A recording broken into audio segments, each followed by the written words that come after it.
भाई, हेलो बच्चों। नमस्ते, कैसे हैं आप सब लोग? उम्मीद है शानदार, जिंदाबाद, जबरदस्त होंगे। और कट ऑफ की वीडियो से पहले थोड़ी सी घबराहट तो होती होगी, ये जाहिर सी बात है। नहीं हो रही है तो फिर इसका मतलब फिर आप इंसान नहीं, आप क्या ही बोले। तो कुल मिलाकर के बच्चों, सीआरपीएफ एचसीएम के लिए जो बच्चों ने बहुत मेहनत की थी, अब उसके टाइम आ गया है रिजल्ट का कि भाई हाँ, कितने पे कट ऑफ गई है ये देखने का, या कितने पे जा सकती है, कितनी एक्सपेक्टेशंस हैं हमारी आपकी। पर ये बहुत दिक्कत वाली बात है, कुछ बच्चों की अभी आंसर की भी नहीं निकली है। बहुत सारे बच्चों की अभी आंसर की नहीं निकली है मेरे ख्याल से। इस सीआरपीएफ की जो वेबसाइट है वो इतना लोड नहीं झेल पा रही है कि वो सबका एक साथ रिजल्ट दिखा पाए, और बच्चे रेगुलरली कोशिश कर रहे हैं। तो किसी की डिटेल गलत या कुछ भी, और फिर उसी डिटेल से डाला तो फिर वो डाउनलोड हो गया। शायद ये लोड का फ़र्क हो सकता है। तो कोई बात नहीं, आज रात में या कल आप ट्राई करेंगे तो शायद निकल जाए, है ना? तो अभी जो डेटा आया है, मैंने गूगल फॉर्म भरवाया था आपको, तो 7,700 बच्चों का डेटा हमें मिल चुका है। उस आधार पर ये मैंने कट ऑफ बनाई है बच्चों, 7,700 बच्चों के डेटा के आधार पर। तो मेरे लिए सफिशिएंट डेटा था। मुझे चाहिए हर शिफ्ट में करीब 200 बच्चों का डेटा होना चाहिए। वो करीब करीब हर शिफ्ट में 200 बच्चों का डेटा मिल चुका है।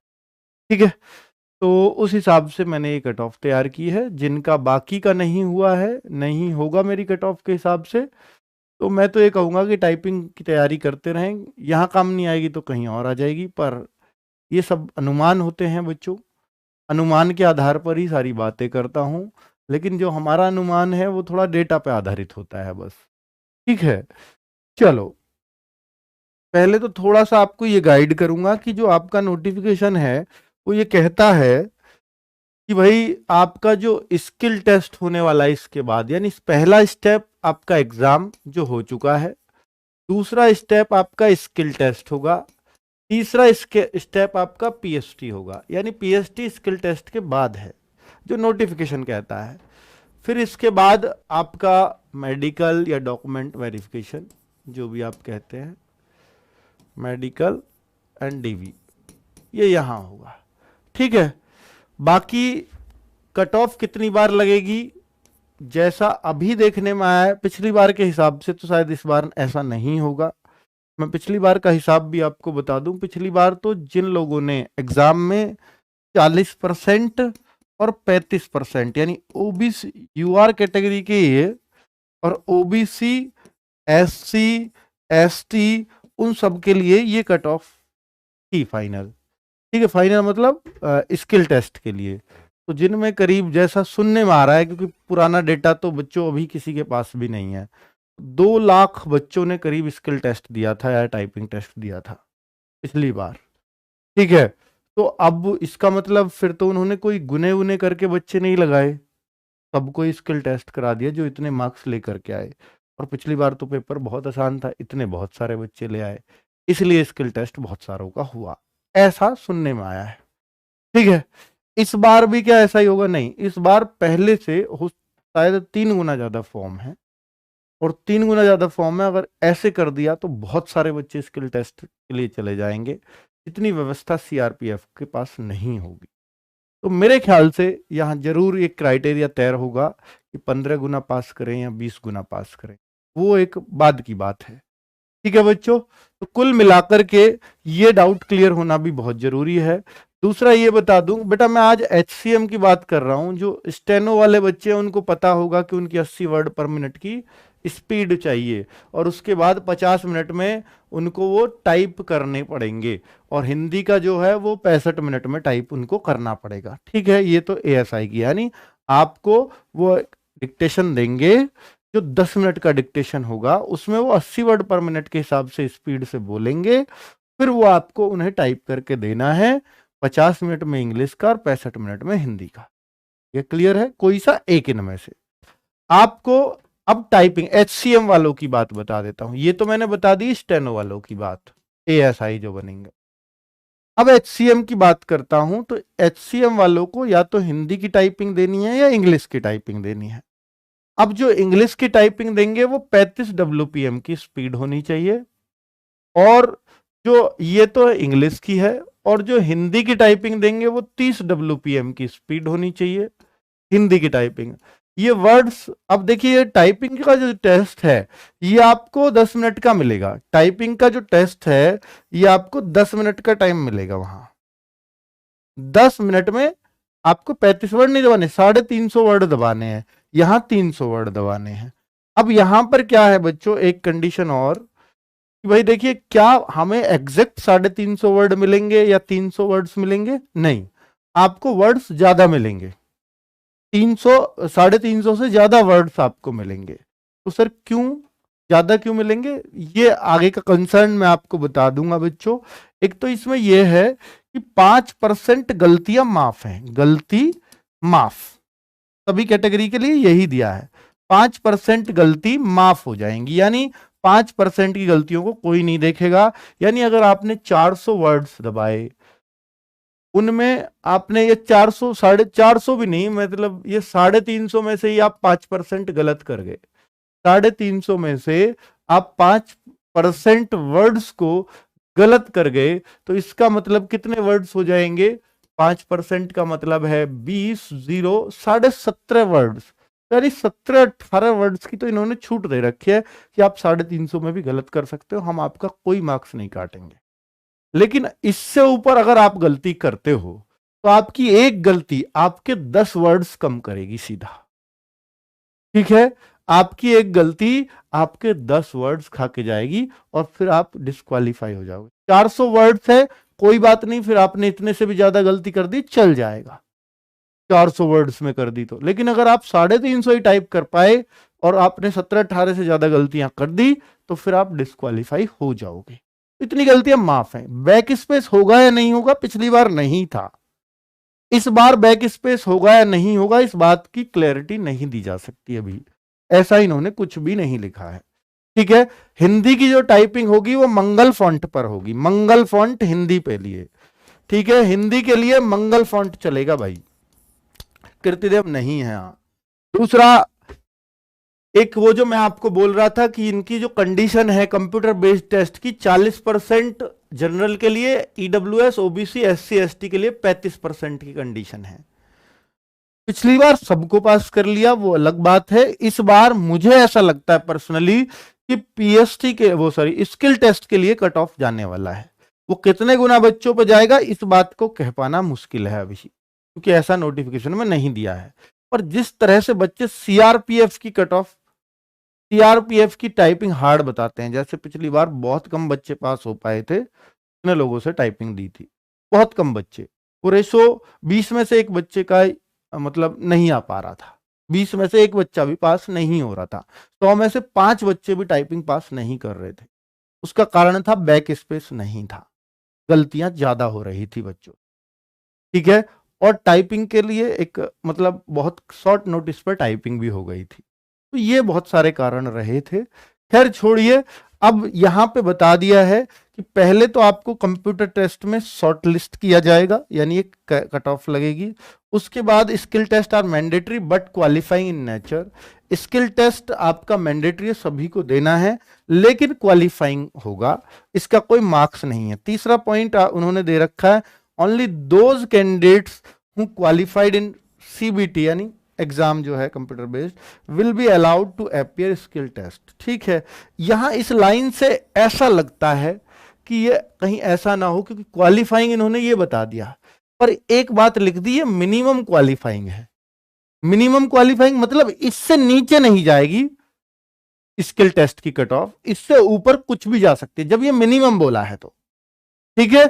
ऊपर कुछ भी लगा सकते हैं, लेकिन ये इससे नीचे नहीं जाएगी। तो ये मिनिमम की कंडीशन एसएससी जीडी में भी होती है, सब में होती है, यहां भी दी है, ठीक है? तो इससे चौंकने वाली बात नहीं है, और ये भी ना सोचे कि यही कट ऑफ जाएगी, ठीक है बच्चों?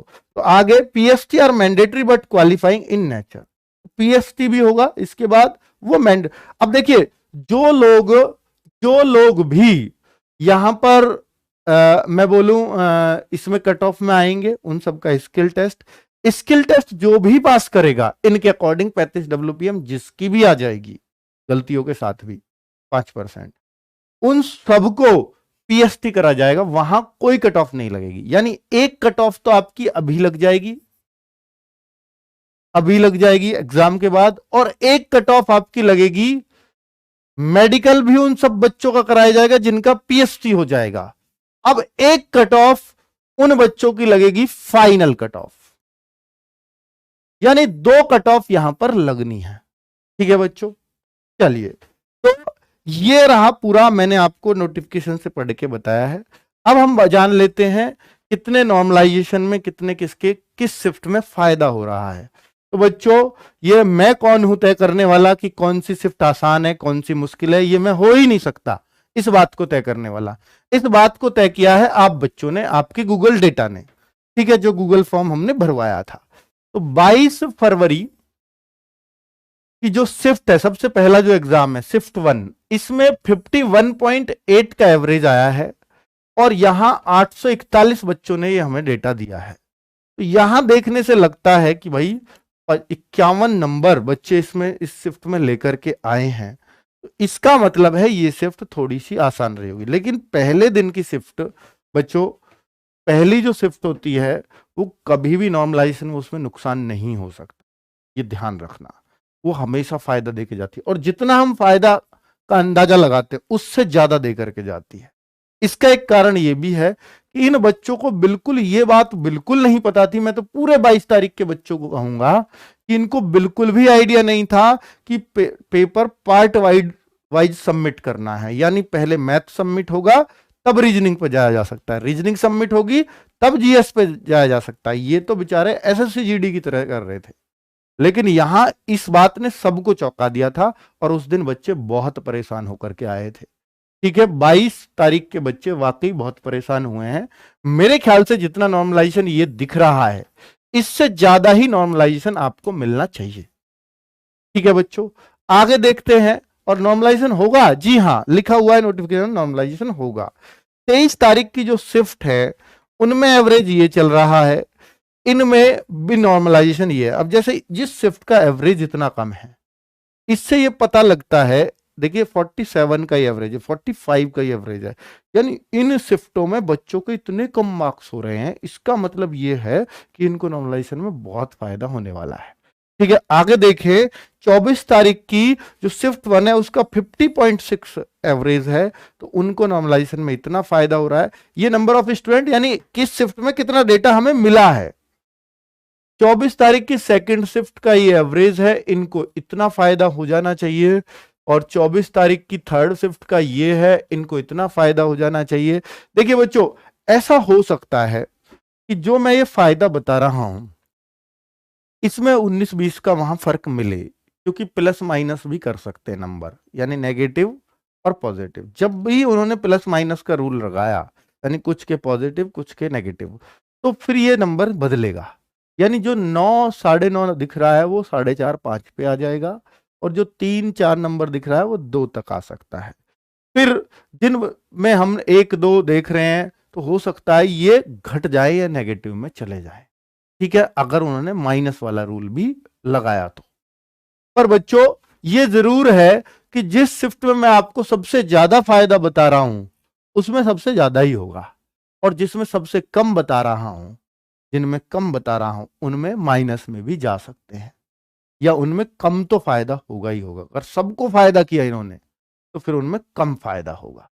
ठीक है, वो आप देख सकते हैं आपकी शिफ्ट कौन सी है। तो 26 तारीख की ये है, इसमें इतना फायदा मिल रहा है। 26 तारीख की सेकंड ये है। तो सारी शिफ्टें आप देख सकते हो, सारी शिफ्टों का मैंने आपको बता दिया है कि भाई किस किस हिसाब से कितना कितना नॉर्मलाइजेशन बन सकता है। ठीक है बच्चों, ये क्लैरिटी अब आप अपने माइंड में ले आइए। ये 3 जो है, ये 1 मार्च के, मेरे ख्याल से 1 मार्च का 3 बच्चों का डेटा हो नहीं सकता, या तो इस डेट पे कोई एग्जाम ही नहीं था। ठीक है, 1 मार्च पे मुझे नहीं लगता फिर कोई एग्जाम होगा, 1 मार्च की थर्ड शिफ्ट या थी नहीं है। ठीक है बच्चों, हाँ, कुछ बच्चों ने इस तरह से भी डेटा दे देते हैं। हाँ, आगे देखिए बच्चों, आगे देख लेते हैं। हाँ, अब मैं आपको दिखाने वाला हूं, ये है एवरेज, ये कट ऑफ नहीं है बच्चों, ये है एवरेज। हर शिफ्ट का हिसाब से जनरल कैटेगरी का जो एवरेज बन रहा है वो 51.43 बन रहा है। ईडब्ल्यूएस का एवरेज जो बन रहा है वो 53 बन रहा है। ओबीसी का एवरेज जो बन रहा है वो 51.53 बन रहा है। आपके सर ओबीसी का भी ज्यादा बन रहा है जनरल से, ईडब्ल्यूएस का भी, इसका मतलब इनकी कट ऑफ ज्यादा जाएगी? नहीं, ऐसा नहीं होता है। क्योंकि कुछ बच्चे ओबीसी के जो जनरल की एज में आ रहे होंगे और अच्छे मार्क्स कर रहे होंगे वो जनरल कैटेगरी में चले जाएंगे, इसलिए ओबीसी की कट ऑफ घट जाती है। ठीक है, उसी अकॉर्डिंगली ईडब्ल्यूएस की कट ऑफ भी नीचे चली जाएगी। एससी के भी जितने भी एवरेज आ रहा है, कुछ बच्चे इनके भी जनरल में जाएंगे तो वहां भी और फर्क आएगा। तो कुल मिलाकर के ये एससी एसटी का आप डेटा देख सकते हो।